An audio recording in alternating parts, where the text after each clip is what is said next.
আমাৰ জীৱনৰ আটাইতকৈ মূল্যৱান তিনিটা বস্তু। এই তিনিটা বস্তু আপোনালোকে কি জানেনে? খাদ্য, বস্ত্ৰ আৰু বাসস্থান। এই খাদ্য, বস্ত্ৰ আৰু বাসস্থানৰ অবিহনে আমি জীয়াই থাকিব নোৱাৰোঁ। এই তিনিটা বস্তু আমাৰ জীৱনত অতিকৈ বেছি প্ৰয়োজনীয়, কিন্তু এই তিনিটা বস্তুৰ ভিতৰত এটা বস্তু আটাইতকৈ বেছি প্ৰয়োজনীয় বুলি আমি কওঁ, সেই বস্তুটো হৈছে কি? খাদ্য। কিন্তু আজিৰ দিনত আমি কি কৰিছোঁ? আমি খাদ্যক আমি আঁতৰত ৰাখিছোঁ, কিন্তু আজিৰ দিনত আমি এই বস্ত্ৰ আৰু বাসস্থানত আমি বেছি গুৰুত্ব দিওঁ, হয়নে?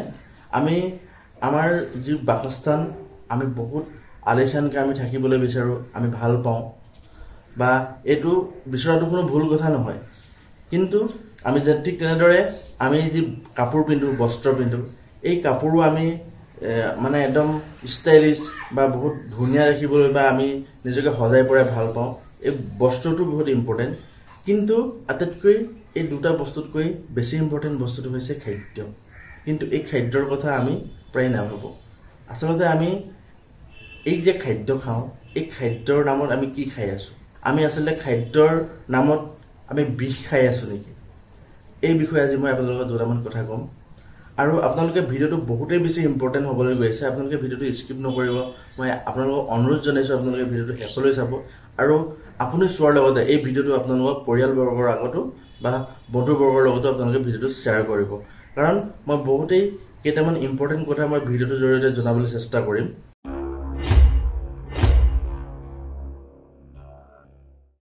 আজিৰ দিনত আমি যি খাদ্য খাওঁ, এই খাদ্য আচলতে বিষ বুলি ক'লেও ভুল কোৱা নহ'ব।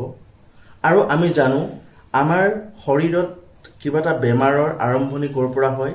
হয়তো আমাৰ শৰীৰৰ পেটৰ এই অংশৰ পৰা হয়, লিভাৰ বা ক'ৰবাৰ পৰা আৰম্ভ হয়, বা পাকস্থলীৰ পৰা আৰম্ভ হয়। এই যে আমি যে কিবা এটা খাদ্য খাওঁ, এই খাদ্যটোৱে গৈ পোনপ্ৰথমে আমাৰ এই পেটৰ অংশত বিষক্ৰিয়া আৰম্ভ কৰে। তাৰ পাছতে আমি আচলতে বেমাৰত পৰোঁ। আচলতে মই এইটো ক'ব বিচাৰিছোঁ, বা আমি এই বুলি ক'ব পাৰোঁ যে আমাৰ শৰীৰত দেখা দিয়া বা আমাৰ শৰীৰত হোৱা 90% বেমাৰ আজাৰেই আমাৰ খাদ্যৰ পৰা মানে হয়। আয়ুৰ্বেদ শাস্ত্ৰই কয় খাদ্য দুই প্ৰকাৰ। একবিধ হৈছে জীৱিত খাদ্য, আনবিধ হৈছে মৃত। আমি বনোৱাৰ পিছত যিকোনো খাদ্য 3 ঘণ্টাৰ হোৱাৰ আগত আমি খাব লাগে। কিবা এটা খাদ্য আমি বনালোঁ, সেই খাদ্যটো বনোৱাৰ 3 ঘণ্টা সময়ৰ ভিতৰত সেই খাদ্যটো খাব লাগে। সেই খাদ্যটো 3 ঘণ্টা সময়লৈকে জীৱিত বুলি কোৱা হয়। আৰু সেই 3 ঘণ্টাৰ পাছত যদি আমি সেই খাদ্যটো খাওঁ, সেইটো আচলতে মৃত খাদ্য বুলি কোৱা হয়। এতিয়া আমি কিমান শতাংশ মানুহে এই জীৱিত খাদ্য খাওঁ? আমি 3 ঘণ্টা সময় বাদ দিয়ক, আমি 3 মাহ পুৰণি, হয়তো 3 বছৰ পুৰণি খাদ্যও আমি খাওঁ, হয়নে? এই যে আমি মৃত খাদ্যবিলাক খাওঁ, এই মৃত খাদ্যবিলাকে আচলতে একোটা শ্ল' পয়জন বুলি ক'ব পাৰি, যি খাদ্যই আমাৰ শৰীৰৰ ভিতৰত গৈ বিভিন্ন ধৰণৰ বেমাৰৰ সৃষ্টি কৰে। আৰু এই বেমাৰে আমাৰ আজিৰ সমাজৰ প্ৰায় অধিকাংশ মানুহক জুৰুলা কৰিছে। আচলতে এই যে মৃত খাদ্য, এই মৃত খাদ্য বুলি যাক কৈছোঁ, এক খাদ্য বুলি ক'ব নোৱাৰি। ই হৈছে একোটা প্ৰডাক্ট। এই প্ৰডাক্ট মানে কি? এই যে আমি কিবা এটা বস্তু 3 মাহৰ আগতে বনাই পেকেটিং কৰি আমাক বিকিছে, আমি খাইছোঁ, বা 3 বছৰ আগতে বনাই পেকেটিং কৰি থৈ দিছে, আমি খাইছোঁ, এইবিলাক একোটা প্ৰডাক্টহে, এইবিলাক খাদ্য নহয়। খাদ্য বুলি ক'লে আমি কি বুজি পাওঁ? যে আমি এই যি ফ্ৰেছ কিবা এটা বাৰীৰ পৰা বুটলি আনিলোঁ, বনালোঁ, যিটো আমাক নেচাৰে দিছে, সেইটো হৈছে আমাৰ খাদ্য। আৰু মই এইখিনিতে অলপ বেলেগ ধৰণে মই অলপ চাইণ্টিফিকেলি আপোনালোকৰ কথাটো বুজাই দিছোঁ। আপোনালোকে চাওক, আমাৰ বডিটো নেচাৰে বনাইছে। প্ৰকৃতিয়ে আমাৰ আমাৰ পৃথিৱীৰ বাতাবৰণৰ লগত খাপ খোৱাকৈ বা ইয়াৰ লগত চলিব পৰাকৈ, মিলিব পৰাকৈ, আমাৰ শৰীৰটো সুস্থ থাকিব পৰাকৈ এটা মানে প্ৰকৃতিয়ে ইয়াক সেই হিচাপে মানে মেনুফেকচাৰ কৰিছে। কিন্তু আমি যে এই যে প্ৰকৃতিত পোৱা খাদ্যবিলাক খাওঁ, সেই খাদ্যবিলাকো তেনেকৈ আমাৰ শৰীৰে অবজাৰ্ভ কৰিব পৰাকৈ, আমাৰ শৰীৰে হজম কৰিব পৰাকৈ সেই প্ৰকৃতিৰ খাদ্যবিলাকো আমাক এই পৃথিৱীত দিছে। কিন্তু আমি সেই প্ৰকৃতিয়ে দিয়া খাদ্যবিলাক আমি ডাইৰেক্টলি আমি নাখাই আমি তাক মডিফাই কৰিবলৈ চেষ্টা কৰিছোঁ আমি তাক নতুন ষ্টাইল আমাৰ ষ্টাইলত বনাই মেলি আমি তাক খাবলৈ চেষ্টা কৰিছোঁ হয়তো আমি সেই বনাই মেলি আমি কেতিয়াবা 3 বছৰৰ মূৰতো খাইছোঁ কেতিয়াবা 3 মাহৰ মূৰতো খাইছোঁ আৰু এই খাদ্যই আমাৰ আজিৰ শৰীৰত আমাৰ আজিৰ দিনত আমাৰ শৰীৰত বেমাৰৰ মানে এক মূল কাৰণ বুলি ক'ব পাৰি আৰু এই কেইদিনতে মই প্ৰায় বাতৰি পত্ৰই দেখিবলৈ পাইছোঁ নিউজবিলাকত এটা বাতৰি পাই আছোঁ এই বিভিন্ন ধৰণৰ পেকেটিং বটলত পোৱা জুচ বা কোল্ড ড্ৰিংকস বা চিপছ এনে ধৰণৰ বিভিন্ন মানে প্ৰডাক্ট খাই লৈ বিভিন্নজন শিশু বা বিভিন্ন ঠাইত মানে ৰোগত আক্ৰান্ত হৈছে আৰু এই বাতৰি প্ৰায় প্ৰচাৰ হৈ আছে বৰ্তমান সময়ত আৰু সেই গতিকেলৈ এই বস্তু মানে ভিডিঅ'টোৰ জৰিয়তে আপোনালোকৰ ঘৰতো যদি সৰু ল'ৰা ছোৱালী আছে বা আপুনিও সেই বস্তুবিলাক যদি বেছিকৈ খায় তো সেই সতৰ্কৰ যাতে আপোনালোকে আগতীয়াকৈ পাব পাৰে যাতে আপোনালোকৰ সেই বস্তুবিলাক খাই আপোনালোকৰ শৰীৰত বেমাৰে আক্ৰমণ কৰিব নোৱাৰে তাৰ বাবে মই সতৰ্ক কৰি দিবৰ কাৰণে ভিডিঅ'টো আপোনালোকৰ বাবে প্ৰস্তুত কৰিছোঁ মই কৈ আছিলোঁ নেচাৰে কিবা এটা বস্তু আমাক দিছে সেই নেচাৰে দিয়া বস্তুটো যে আমি মডিফাই কৰি খাওঁ তাৰ পৰা আমাৰ বডিটোৱে সেই খাদ্যটো আচলতে হজম কৰিব নোৱাৰে বহু ক্ষেত্ৰত কাৰণ কিয়নো সেই খাদ্যটো আমাৰ শৰীৰৰ কাৰণে বনোৱাই নাই নেচাৰেলি সেই বস্তুটো আমাৰ শৰীৰৰ কাৰণে বনাইছে কিন্তু তাক আমি বিভিন্ন মানে মডিফাই কৰি আমি তাক বনাইছোঁ কিন্তু সেই বস্তুটো আমাৰ শৰীৰে কোনদিন খাই পোৱা নাই বা সেই বস্তুটো আমাৰ শৰীৰৰ বাবে একচুৱেলি নহয় এতিয়া আপোনালোকে চাব নেচাৰে আমাক আলু দিছে কিন্তু আমি আলুটো ডাইৰেক্ট খাওঁ জানো আলুটো যদিও আমি ডাইৰেক্ট খাওঁ কিন্তু সেই আলুটোক আমি কি কৰিছোঁ চিপছ বনাই খাইছোঁ চিপছ বনাই আমি পেকেটিং কৰি 3 মাহ বা 30 দিনৰ মূৰত আমি সেই পেকেটিং খাদ্যটো খাইছোঁ কিন্তু সেই পেকেটিং খাদ্যটো আমাৰ শৰীৰৰ কাৰণে নহয় সেইটো নেচাৰৰ নিয়মৰ লগত মিলা নাই কাৰণ নেচাৰে কৈছে যে নেচাৰত যিবিলাক বস্তু নেচাৰেলি যিবিলাক বস্তু আমাক খাদ্য হিচাপে দিছে সেইবিলাকে আমাৰ শৰীৰে অবজাৰ্ভ কৰিব পাৰে বা হজম কৰিব পাৰে বা আমাৰ শৰীৰৰ কাৰণে উপকাৰী হয় কিন্তু এই যি আমি আলুটোক চিপছ বনাই খাইছোঁ বা এই কুঁহিয়াক আমি চেনি বনাই খাইছোঁ নতুবা এই কলক আমি বিস্কুট বনাই খাইছোঁ এই এনেধৰণৰ আমি বহু বস্তু আছে যি নেচাৰেলি পোৱা বস্তু আমি মডিফাই কৰি আমি আজিৰ ডেটত মানে খাদ্য হিচাপে খাওঁ কিন্তু এই বস্তুটো আমাৰ বডিটোত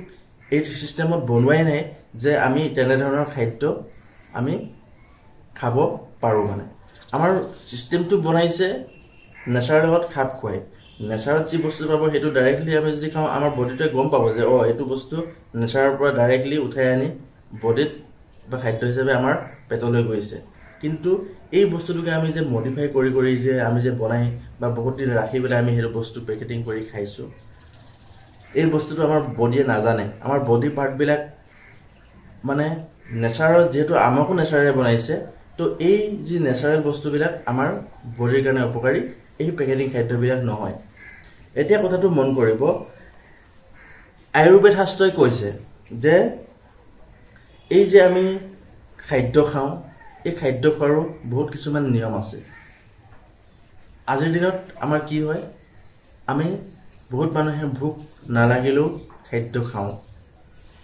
নেচাৰে কৈছে খাদ্য বহুত বেছি ভোক লাগিলেহে খাদ্য খাব লাগে হয় আয়ুৰ্বেদ শাস্ত্ৰই এইটো কথাও কৈছে যে মাইণ্ডটো ষ্টেবল যেতিয়া মানুহৰ হৈ নাথাকে বা মানুহ কেতিয়াবা বহুত বেছি দুখী থাকে বা বহুত বেছি টেনশ্যনত যেতিয়া থাকে সেই সময়ত কেতিয়াও খাদ্য খাব নালাগে সেই সময়ত খাদ্য খালে আমাৰ বডিয়ে সেই বস্তুটো অবজাৰ্ভ কৰিব নোৱাৰে হজম কৰিব নোৱাৰে আৰু তেনেধৰণে বহুত কেইটা কথা কৈছে এই যে আমি আজিৰ দিনত বাহিৰত যাওঁ খাদ্য খাবৰ কাৰণে হোটেল বা ৰেষ্টুৰেণ্ট আমি যে হাতেৰে নাখাওঁ আমি লাঞ্চ কৰোঁ আমাৰ ষ্টাইলত আমি যে চামুচেৰে খাওঁ চাওক সেই কিবা চাইনিজ ফুড জাংক ফুডবিলাক যিবিলাক ফুড জাংক ফুড সেই ফুডবিলাক আমি যেনেকুৱা চামুচেৰে খালোঁ সেইটো বেলেগ কথা কিন্তু এই যে আমাৰ ইণ্ডিয়ান ফুড আমাৰ যি কালচাৰেল যি আমাৰ খাদ্য এই খাদ্যবিলাকো আমি আজিকালি ষ্টাইলত চামুচেৰে খাওঁ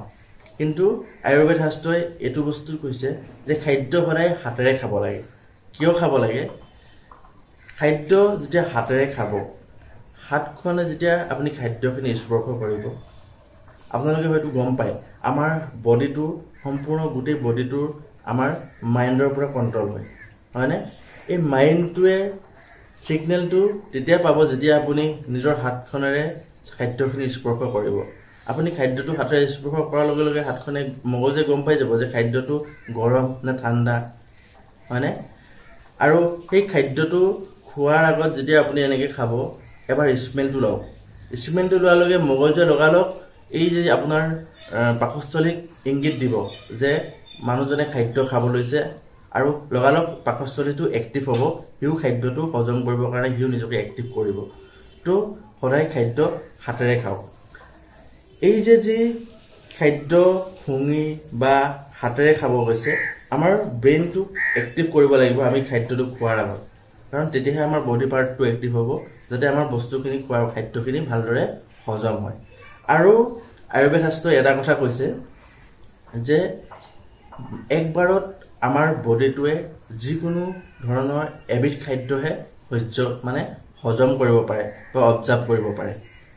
একবাৰত এটা পূজাত একবিধ খাদ্যহে আমাৰ বডিটো হজম কৰিব পাৰে। কিন্তু আমি আজি কি কৰোঁ? একেখন থালিতে চব লৈ লওঁ। মাছ ল'লোঁ, মাংস ল'লোঁ, ভাত ল'লোঁ, পুৰি ল'লোঁ, তাতে দৈ ল'লোঁ, লালমোহন ল'লোঁ, চব মিক্স কৰি আমি খাবলৈ চেষ্টা কৰোঁ। ফলত কি হয়? আমাৰ বডিটোৰ ভিতৰত আমাৰ বডিটোৱে সেই বস্তুখিনি হজম কৰিব নোৱাৰে, যাৰ ফলত আমি লাহে লাহে লাহে লাহে এনেধৰণে সৰু সৰু সৰু অলপ অলপ অলপকৈ আমি বেমাৰৰ দিশে আগবাঢ়ি গৈ থাকোঁ। এই যে আমাৰ পেটত গেছ হয় বা গেষ্ট্ৰিক, এই গেষ্ট্ৰিক হোৱাৰ পৰা আৰম্ভ হৈ লাহে লাহে লাহে লাহে যেতিয়া গেষ্ট্ৰিকটো বহুত বেছি পৰ্যায়ত হৈ যায়, মানুহৰ এই যি লিভাৰত বা পাকস্থলীত এই কেঞ্চাৰৰ দৰে ডাঙৰ ডাঙৰ বেমাৰো দেখা দিয়া আৰম্ভ কৰে। তো গতিকে এই যে কিছুমান বস্তু খাদ্য খোৱাৰ কিছুমান নীতি নিয়ম আছে, এই খাদ্য খোৱাৰ নীতি নিয়ম আজিৰ দিনৰ পৰা নহয়, তাহানিৰ দিনৰ পৰা আছে। আৰু আয়ুৰ্বেদ শাস্ত্ৰৰ মতে এই যে আমি যেতিয়া ঘৰত কোনোবা এজন ব্যক্তি ঢুকায় বা আমাৰ ঘৰত যেতিয়া কোনোবা এজন আমাৰ ঘৰৰ ফেমিলিৰ কোনোবা মানুহ এজন যেতিয়া ঢুকোৱাৰ পিছত যে মানুহে কয় যে 3 দিন লঘোণে থাকিব লাগে, 3 দিন খাদ্য খাব নালাগে। কিয় কয় জানেনে? এই যে মই আপোনালোকক ক'লোঁ যে মানুহৰ মাইণ্ডটো যেতিয়া ষ্টেবল হৈ নাথাকিব, মানুহজন যেতিয়া বহুত বেছি দুখত থাকিব, তেতিয়া আচলতে সেই সময়ত যদি খাদ্য খায়, সেই খাদ্য আমাৰ বডিয়ে অবজাৰ্ভ নকৰে বা সেই খাদ্য আমাৰ বডিয়ে হজম কৰিব নোৱাৰে। তো গতিকেলৈ সেই তাহানিৰ দিনৰ পৰা এইটো নিয়ম মানুহক কোৱা হৈছে বা এইটো কথা কোৱা হৈছে যে এই যি কোনোবা এজন ঢুকালে বা বহুত বেছি আপুনি দুখত আছে বা বহুত বেছি খঙত আছে বা বহুত বেছি টেনশ্যনত আছে, তেতিয়া সেইটো সময়ত কেতিয়াও আপুনি খাদ্য খাব নালাগে।